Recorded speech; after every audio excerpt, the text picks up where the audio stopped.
Pag-usapan naman natin itong kay Mike Defensor, yung kasi ang alam ko babalik din sila ngayong araw eh. Naghahanap ako ng balita eh, wala akong nakita balita kung bumalik or babalik ba sila ngayong araw na ito. Kasi parang the last time na nakarinig natin nag-uusap-usap sila eh kung babalik pa sila eh. Kasi parang alam naman daw nila na hindi tatanggapin eh. Pero sana bumalik kayo kasi sabi nyo malakas yung impeachment complaint nyo eh. Oo, sana bumalik kayo para ipasa yan. Pero ito nga, sinasabi ni Congressman Mike, dating Congressman Mike Defensor, Secretary Mike, na itong si Zaldico na nakipag-usap sa kanya. Titistigo daw talaga ito laban kay Bongbong Marcos. Nako po. Diyan na magkakaalaman. O sige, anong balita na to? Alak nyo na maging testigo ninyo kung sakasakali nga po na ito'y hahantong dyan sa paunang kumbaga preliminary investigation po ng Justice Committee si dating Congressman Zaldico. May contact ba kayo sa kanya, Kong Mike? Merong intermediary, Manong Ted, na nakausap ako at nakausap ko siya ng personal. At kung nare-recall ninyo, even sa Blue Ribbon Committee naman, sabi nga niya, willing siya mag-testify kung ano yung mga binanggit niya. So sinabi ko sa kanya, sa pagkakataong ito, masasabi mo at kung papayagan ng Blue Ribbon Committee, mag-witness ka dahil parte ng aming i-final na kaso, yung graft and corruption, yung pag-deliver niya ng 25 billion pesos. Yung sinasabi niyang 2 billion, buwan-buwan na require sa kanya. Yung sinasabi ngayon na sa Tamarind, na nag-deliver siya ng 1 billion, isang 800 million and 200 million. So hindi lang si Zaldico, papatawag din namin na witness dyan, siguro hostile witness ito, sila Yusek Jojo Cadiz, sila Secretary Pangandaman, si Yusek Traigib Olaybar, E.S. Bersamin, dahil ito yung mga parte nung binanggit niya sa video. Wala akong hinihingi sa kanyang sabihin na labas doon sa binanggit na niya kung hindi magkaroon lang na opisyal na pagtatanong at paglilitis kung ano yung mga nabanggit niya na pagdideliver ng pera kay Pangulong Bongbong Marcos. Ang sinasabi nyo ngayon, ang nakausap nyo ng personal, yung kumbaga intermediary, hindi mismo si ex-Congressman Zaldico. Tama? Kung Ted, si Zaldico mismo ang nakausap ko. Ha? Pero yung, yung teleponong ginamit is through an intermediary. Pwede ba namin malaman ang kaunti lang ho para sa kumbaga testing your credibility on this issue? Mawalang gana ng Kong Mike. Mga more or less, kailan ito at nasa saan ka nung kausap mo siya at nasa saan siya? Kung nasaan siya, Kung Ted, hindi ko alam. In fact, ayoko rin siya tanungin. Baka mamaya Yes, that's plausible deniability. Hindi mo pwedeng tanungin kung nasan siya kasi pag nalaman mo kung nasan siya at hindi mo sinabi kung nasan siya, ano ka na? Pwede ka nang kasuhan yan. O kaya nga, wag mo sabihin kung nasan ka, basta tumawag ka sa akin at naging contact mo itong taon na ito. O labas ako dyan kung nasan ka. Basta gusto ko lang marinig kung ano yung i-offer mo. O gusto mo cooperate nitong tao na ito. Kasi gusto sana maipag-cooperate ni Zaldico sa Senate para sabihin nga yung kanyang mga nalalaman patungkol sa corruption. Kasi napansin talaga ni Zaldico na inilalaglag na siya na ginagawa na siyang panakipbutas. So, sabi niya, magsasalita na ako. Ang problema, si Ping, protector yan ng administrasyon. Hindi siya biglang pinayagan na mag-zoom. Putsang inan yan. Ganun na. Kaya sinabi na lang ni Zaldico in public, through video and vlog, sinabi na lang niya, yung supposedly, sasabihin niya sa Senate na hindi siya binigyan ng pagkakataon dahil nga si Ping aso. Si Ping tsaka si Soto, parehas aso. Kaya yan. Ngayon, ito, lumapit na naman siya rito para sabihin na may impeachment kayo, may impeachment complaint kayo, sige, sama ako dyan. Talagang lahat ng nalalaman ko, sasabihin ko dyan. Kompleto ako ng mga dokumento, may mga Excel file ako, may mga proof ako ng pagre-remit ko sa kanila, mga conversation, dyan magkakaalaman yan. Yun nga lang, pinauwi siya. Sabi nung Department of, yung Committee on Justice sa Congress na, okay, maganda yun, mag-testify siya. Pero kailangan nandito siya, umuwi siya. Putya, alam natin, pag umuwi yan, katay yan. Karne yan, pag umuwi yan, corn beef yan. Kaya napakadelikado talaga. So, paano kaya ito? Pwede kaya yun na through Zoom or through testimony, sulat, yung kanyang pagtistigo, hindi natin alam. Pero ayun nga, nakipag-usap siya, nakikipag-cooperate siya. So magandang balita yan para sa atin, hindi nga lang natin alam kung totoo. Kasi demonyo yan Hindi natin alam kung gaano katotoo yung ano na yan. And I just received the message na hindi pa nagpupunta yung grupo ni Kong Mike para i-refile yung impeachment.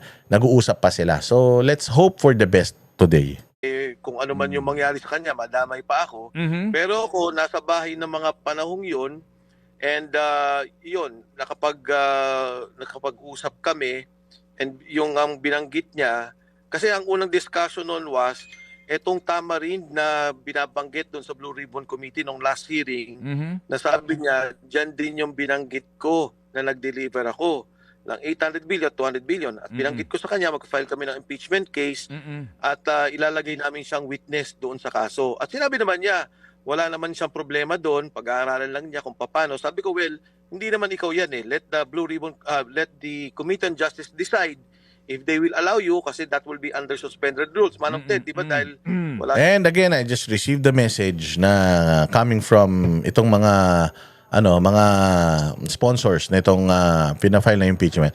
They're still talking kasi marami pa daw silang mga idinadagdag na mga na mga documents, and marami pang mga dinadagdag ng mga information. So again, let's hope for the best today. Siya dito. So, yun naman. Tapos sinabi ko, wala namang kaming ibang hihingin sa iyo. Kung hindi yung testimony rin, nung nagsalita ka sa mga video na pinost mo sa iyong social media account. Kailan po ito ang nangyari na inyo pong pagkikipag-usap po sa kanya? Kung nag-file kami nung Thursday, Tuesday ito. 2 araw bago mag-file. Okay. And then, nung siya kinausap po, mga anong oras yun? Kung sakasakali po. Mayroon pang isang magandang information tayong natanggap from, di ba, napanood nyo ba yung Vox Populi episode? Sinabi nila na napakarami daw ng mga congressman ang talagang gusto nang bumaliktad. Yung mga dating pumirma, gusto nang bumaliktad. Ayaw pang mag-reveal ngayon ng kanilang identity. Dahil syempre, napakadelikado talaga ngayon. Lalong-lalo na, sila pa rin ang may hawak ng majority dyan. Pero wala na daw talagang super majority dyan sa Congress. O konting-konti na lang daw, magsisipagbaliktaran na yan lahat. Kasi nga, yun yung sinasabi ko, 2026 is the year na ma-position nila. Lahat ng gusto nilang i-position, if they will fail, ito. Kaya nga sabi ko, kailangan natin magtulungan ngayon. 2026, if they will fail to pin itong si Inday Sara down, tapos na ang boxing, mga bossing. Tapos na ang boxing. Sa 2027, parang presidente na si Inday Sara niyan. Maniwala kayo. Kaya kailangan natin magsama-sama, magtulong-tulong para protektahan ng isa't isa. Dahil sisirain tayo nitong mga magnanakaw na ito. Ang kinakatakutan ng magnanakaw, hindi naman yung mahuli sila. Ang kinakatakutan ng mga magnanakaw is yung makulong sila, and they will do everything in their power para ma-divert yung issue. Hindi sila makulong. They will use at least half ng trillions na ninakaw nila to pay everyone na critical sa kanila para hindi sila makulong. Yun ang goal. Yun ang escape plan. The escape plan is do not get imprisoned because of because of the evilness na ginagawa nila. So that's it. Kaya makikita mo yung mainstream media, parang grabe ang publicity kay Senator Bong Revilla. Grabe talaga, as in lahat na araw-araw si Senator Bong Revilla, kasi nga gusto nilang itanim sa kamalayan ng mga Pilipino na si Bong Revilla may kasalanan. Hindi po. Si Bong Revilla, wala na siya sa posisyon, kaya nga siya hindi nanalo at hindi ipinanalo nung nakaraang eleksyon, kasi nga gagamitin siya ngayon. Dahil wala siya sa posisyon, wala siyang kapangyarihan, vulnerable siya. Ganun din yung ibang mga, idinamay din si Nancy Binay.